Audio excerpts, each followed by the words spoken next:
tous les trains sont complets, les prix ont flambé. Est-ce qu'il n'est pas encore possible de rajouter des wagons comme ça a été longtemps le cas? C'est-à-dire qu'on a l'impression que cette année, tous les trains sont figés des mois à l'avance.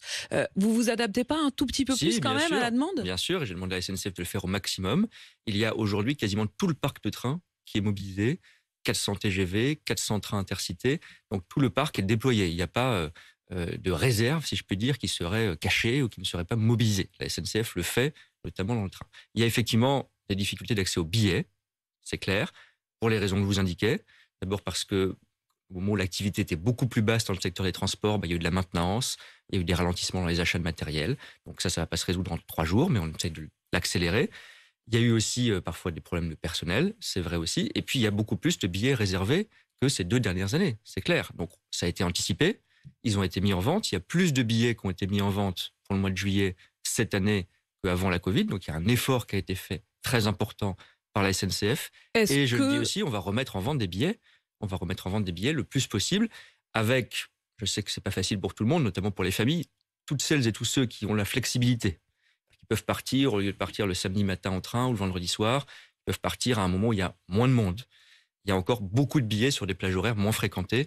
Donc, tous ceux qui ont un peu de flexibilité, je les invite à regarder ces horaires décalés. Vous encouragez ceux qui peuvent à décaler effectivement leur départ, mais je voudrais quand même vous reposer la question, les jours en effet de fort déplacement, de fort départ, est-ce que vous allez rajouter des billets? Est-ce que vous nous dites ce matin, oui, on en a encore un peu sous le pied, on va pouvoir se rajouter 1 ou 2 wagons par train et il y aura, 100, 150 billets qui vont être vendus par train? Je vais être très honnête, on fait le maximum.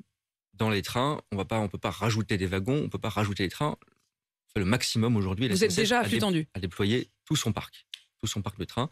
Et encore une fois, il y a plus de billets qui ont été vendus que jamais. Parce qu'on encourage à lâcher la voiture, on encourage à prendre le train, mais les prix, en effet, on le disait, sont très élevés et surtout, on manque de place. Alors 2 choses. D'abord, on fait tout pour que cet été, ça se passe le mieux possible.